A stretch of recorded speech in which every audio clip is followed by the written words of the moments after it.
Good evening, everyone. This is Cheryl Stevens, and I'm on the podcast Back to Living. I am not a counselor or anything like that. I just speak from my own experiences and my journey through grief from losing my husband. Thank you for joining me. Today, I want to talk about asking for help. Why is this so hard for us?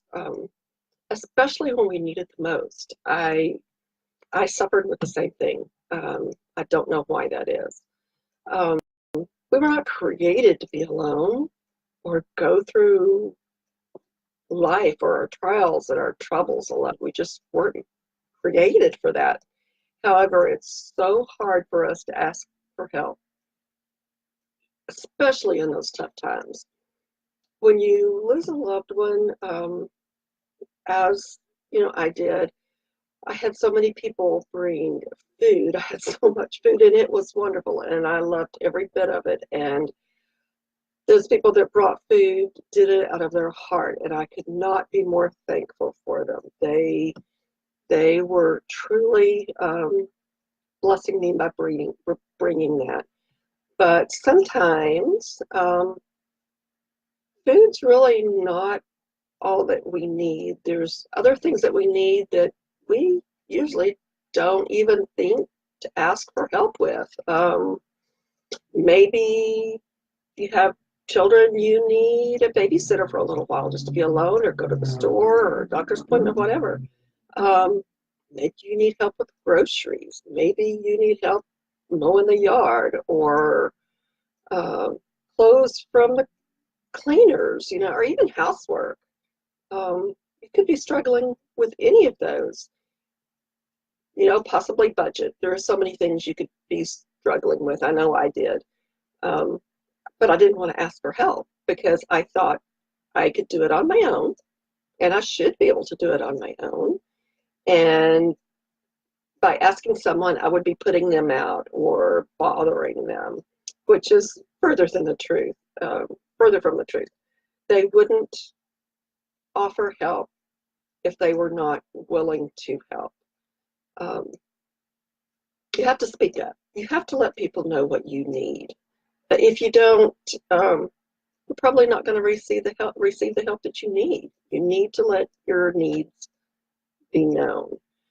Don't tell yourself that you can do it by yourself. Ask yourself, is it pride that's keeping you from asking, or exactly what is keeping you from asking for help or even receiving help? I know I was proud. Like I said, I was thinking I'd be bothering them or putting them out, but I needed help. And I had to swallow my pride at times and ask for help. And I'm so glad that my family and friends stood by me. I know I can be stubborn and I can say everything was okay and just say, no, I can do it. I'll do that later. When in all reality, it's like, I want to accept that help so bad, but it's just going to put them out too much. I can't do that. And it's further from the truth. It was exhausting. It was exhausting. And I didn't need it to be that way. And someone once told me, and I want you to remember this, someone once told me that by denying someone who has offered help to you, you're robbing them from a blessing they could receive.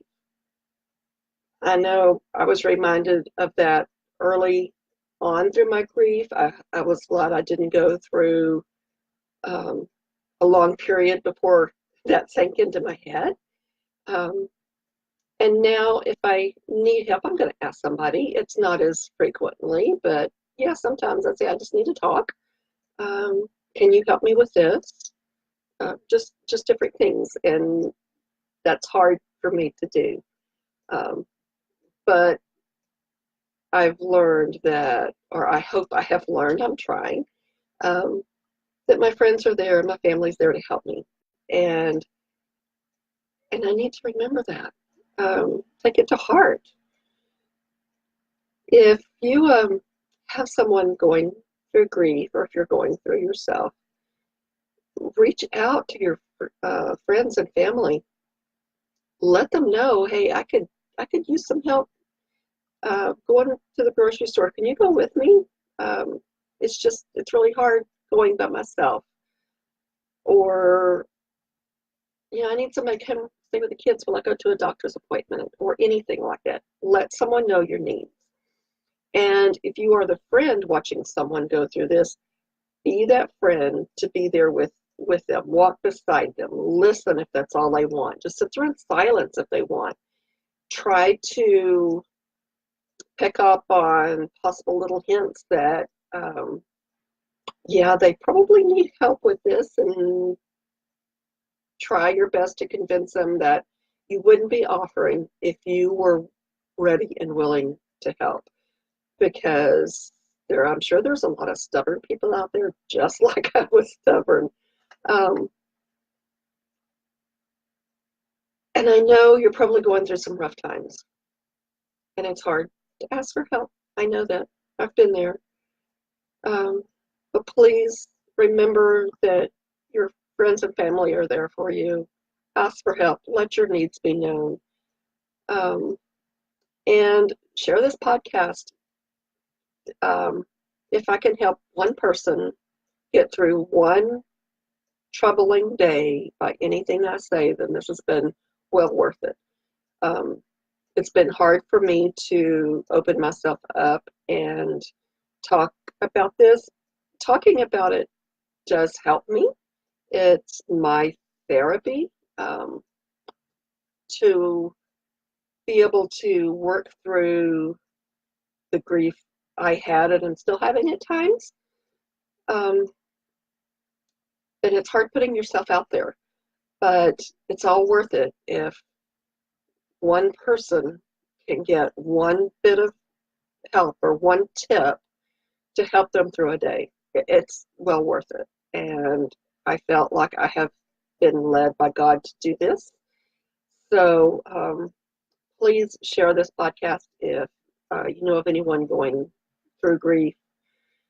If they would like to talk, please go to my website, Champagne Beauty by Cheryl. Well, it's not a website, it's my Facebook page or Instagram page.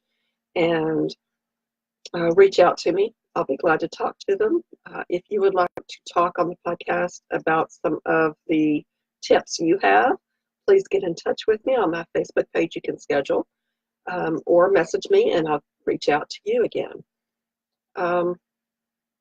But I just want to implore you to ask for help if it's you going through this, or offer help and stand beside your friend or family member that's going through this. I hope you enjoyed this. If so, subscribe so you can follow my journey and journey of others as we walk through grief. And I want to leave you with this scripture. John 15:13 says, see if I can remember how it starts. John 15:13 says, greater love has no one than this, that someone lay down his life for his friends. So please join me next week for the next episode of Back to Living with Cheryl Stevens. Everyone have a blessed day.